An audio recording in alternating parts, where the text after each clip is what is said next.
Cumprimento os meus irmãos e irmãs com a paz do nosso Salvador Jesus Cristo. Sejam bem-vindos a mais um estudo da Palavra de Deus. Antes de iniciarmos, vamos fazer uma breve oração. Maravilhoso Deus, Pai Criador dos céus e da terra e do mar, aqui estamos, eu e meus irmãos e minhas irmãs, diante do Teu trono, para pedir sabedoria, Pai, que vem dos altos céus.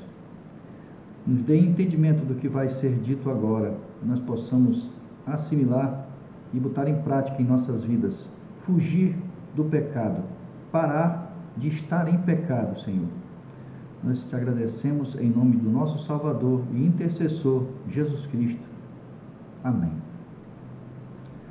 Meus irmãos e minhas irmãs, hoje vamos falar sobre a masturbação, um pecado acariciado que muitas pessoas não têm noção da gravidade, apesar de ser aparentemente prazeroso, mas nós estamos transgredindo o templo do Espírito Santo. Vamos ver o que diz a Palavra de Deus e o Espírito de profecia sobre esse ato. A Bíblia não fala explicitamente sobre a masturbação, mas apresenta vários princípios que nos ajudam na compreensão do assunto. Somos ensinados pela Palavra de Deus que o sexo, em vez de ser usufruído egoisticamente, deve ser compartilhado exclusivamente dentro do relacionamento matrimonial. O plano divino não é que o homem esteja só, Gênesis 2:18, mas que se realize sexualmente no casamento, Gênesis 2:24, Êxodo 20:14, Provérbios 5:18, 6 de 20 a 35, 7 de 1 a 27, tudo em Provérbios. A despeito de ser encarada positivamente por muitos médicos e sexólogos contemporâneos, a masturbação é uma negação direta do princípio bíblico de que a mulher não tem poder sobre o seu próprio corpo, e sim o marido. E também, semelhantemente, o marido não tem poder sobre o seu próprio corpo, e sim a mulher. 1 Coríntios 7:4. Além disso, ao se masturbar, a pessoa geralmente contempla fotos ou vídeos pornográficos, ou imagina cenas eróticas. Não condizentes com os elevados princípios da pureza moral e espiritual do cristianismo. 1 Pedro 2:11. Amados e amadas irmãos e irmãs, exorto-vos, como a peregrinos e estrangeiros, a vos absterdes das paixões da carne, que batalham contra a alma. Cristo foi claro em afirmar que o adultério condenado pelas Escrituras, Êxodo 20:14, não se restringe meramente às relações sexuais fora do casamento, mas envolve também os próprios pensamentos imorais, que contaminam o homem. Mateus 15, 19 e 20. Ele asseverou no Sermão do Monte: ouvistes que foi dito, não adulterarás. Eu, porém, vos digo, qualquer um que olhar para uma mulher com intenção impura no coração, já adulterou com ela. Mateus 5, 27 e 28. E no Salmo 24, 3 e 4 lemos: quem subirás ao monte do Senhor? Quem há de permanecer no seu santo lugar? O que é limpo de mãos e puro de coração. São esses. O que é limpo de mãos e puro de coração. Apesar de não ser fácil romper com o vício da masturbação, não é fácil. A graça de Cristo é poderosa para nos dar a vitória sobre todo e qualquer hábito pecaminoso. 1 Coríntios 15, 57, Filipenses 2, 13, Filipenses 4, 7 e 1 João 1, de 7 a 9.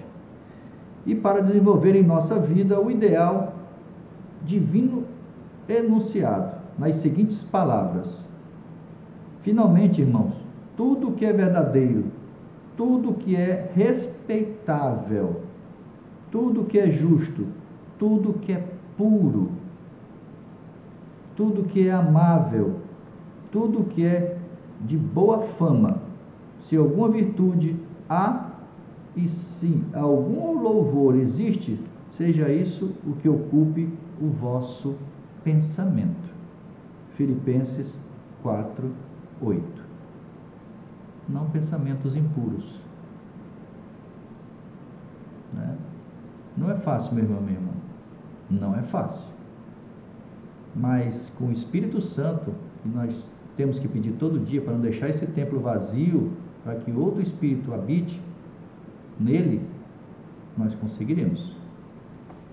Vamos ver o que diz o Espírito de profecia sobre a masturbação. Jovens e crianças de ambos os sexos se entregam à poluição moral e praticam esse repulsivo vício, destruidor da alma e do corpo. Muitos professos cristãos acham-se tão embotados pela mesma prática que suas sensibilidades morais não podem ser despertadas para compreender que isso é pecado. E que se nisto continuam, os seguros resultados serão completa ruína do corpo e da mente. O homem, o ser mais nobre da terra, formado à imagem de Deus, transforma-se em animal. Faz-se grosseiro e corrupto. Todo cristão terá que aprender a refrear as paixões e a ser regido por princípios, a menos que assim haja, é indigno do nome de cristão. É forte, né, meu irmão? Isso está em Testemunhos Seletos, volume 1, página 257. E seguindo na mesma página, no mesmo livro, segue assim: os nervos cerebrais que se comunicam com todo o organismo são os únicos meios pelos quais o céu se pode comunicar com o homem e influenciar sua vida mais íntima, seja o que for que perturbe a circulação das correntes elétricas no sistema nervoso, diminui a resistência das forças vitais e o resultado é o amortecimento das sensibilidades da mente. Em atenção a isso, como é importante que pastores e povo que professam piedade se apresentem limpos e imaculados quanto a tal vício degradante da alma. Minha alma tem se curvado em angústia ao ser mostrada a débil condição do professo povo de Deus. A iniquidade é abundante e o amor de muitos esfria. Não há senão poucos professos cristãos que consideram esse assunto em seu devido aspecto.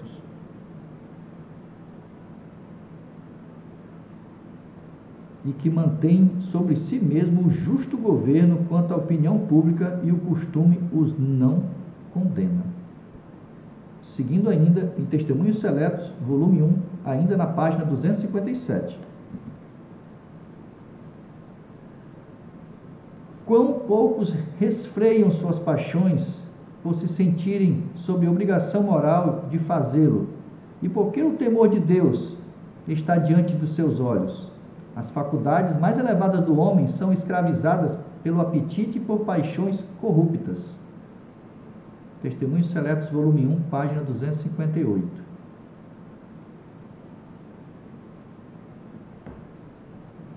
Agora vamos para outro livro. A ocasião leva à condescendência com hábitos corruptos. O trabalho não cansa e consome a quinta parte do que o faz o pernicioso hábito de se masturbar.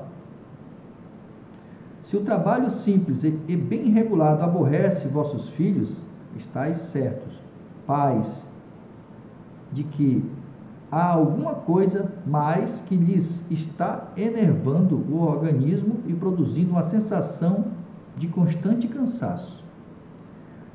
Daí o trabalho físico a vossos filhos. Dai trabalho físico a vossos filhos, que exija a atividade dos nervos e músculos. A fadiga resultante desse trabalho lhes diminuirá a inclinação para condescenderem com os hábitos viciosos. Conselho para a Igreja, página 111. Seguindo na página 112, diz assim: alguns que fazem alta profissão de fé não compreendem o pecado do abuso próprio, que é a masturbação, e seus resultados. O hábito longamente arraigado lhes tem cegado o entendimento. Eles não avaliam a excessiva malignidade deste degradante pecado que lhes enerva o organismo e destrói a energia nervosa do cérebro. Os princípios morais são demasiado fracos quando em luta com o hábito arraigado.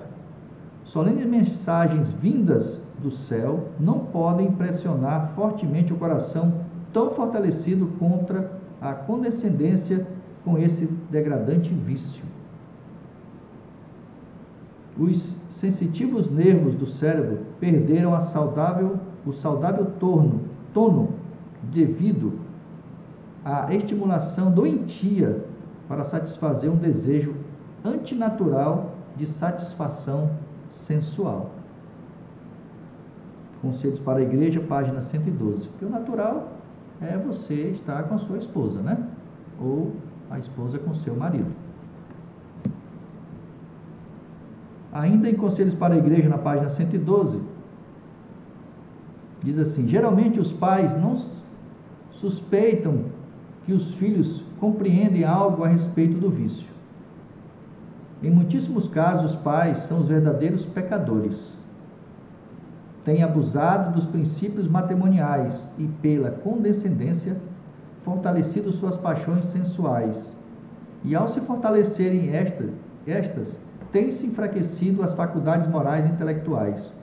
O espiritual tem sido superado pelo animalesco. Nascem crianças com tendências animais grandemente desenvolvidas, tendo-lhes sido transmitido o próprio retrato do caráter dos pais. Tudo isso é consequência do pecado, né, meus irmãos e minhas irmãs? Os filhos nascidos desses pais quase que invariavelmente se inclinam aos repulsivos hábitos da masturbação. Os pecados dos pais serão visitados sobre seus filhos, pois os pais lhes têm dado o estigma das próprias tendências licenciosas. Os que assim se têm tornado tão completamente firmados nesse vício destruidor da alma e do corpo, raramente podem descansar enquanto sua carga de mal secreto não é comunicada àqueles com quem se associam. Despertam-se a curiosidade e o conhecimento do vício é passado de jovem para jovem, de criança para criança, até dificilmente encontrar-se um que ignore a prática desse pecado degradante. A prática de hábitos secretos certamente destrói as forças vitais do organismo. Toda ação vital desnecessária será seguida de correspondente depressão. Entre os jovens, o capital vital, o cérebro, é tão severamente submetido a esforço em inteira idade, que há uma deficiência e grande exaustão, que deixam o organismo exposto a enfermidades de várias espécies. Conselho para a Igreja, página 112.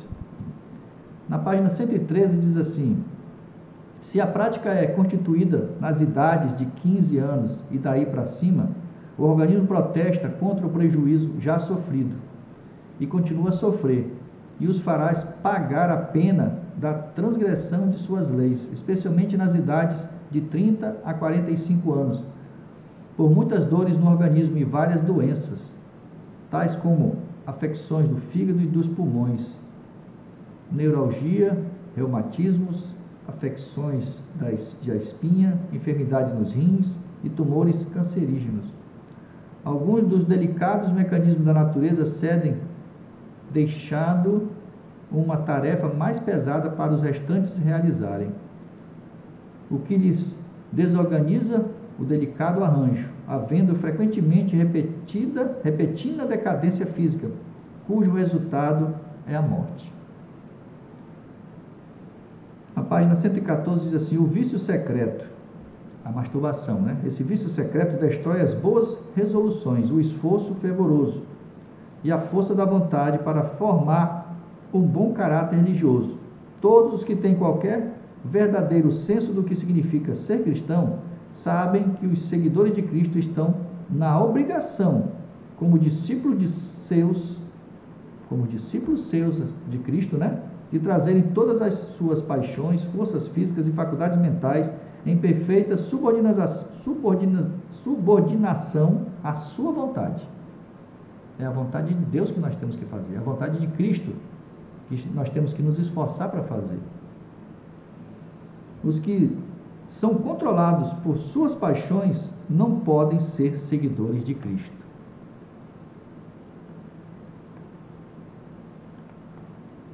E para finalizar, está no livro Orientação da Criança, página 294, diz assim: a força moral está excessivamente enfraquecida ao entrar em conflito com hábitos estabelecidos. Os pensamentos impuros dominam a imaginação e a tentação é quase irresistível. Estivesse a mente acostumada a contemplar assuntos elevados, a imaginação educada a ver coisas puras e santas, e seriam fortalecidas contra a tentação. Então, meu irmão e minha irmã, é muito forte, né? Essas advertências sobre a masturbação. E nós temos que fugir, nós temos que resistir, né? Tem uma passagem na Bíblia que fala que é melhor que o homem fique com a mulher, para não venha pensamentos impuros. Que o homem case, né? Não é bom que o homem fique solteiro. Mas eu vou botar todas essas passagens na descrição, né? Que possamos fugir desse pecado, que possamos ir contra o que o mundo nos orienta a fazer, né? Não é a minha vontade, não é a sua vontade, porque a nossa vontade desagrada ao Senhor. Por isso que nós temos que examinar as Escrituras para fazer a vontade do Senhor. Fique com Deus, meu irmão e minha irmã, que Ele continue nos abençoando, nos ajudando nessa caminhada final. Deus te abençoe. Amém.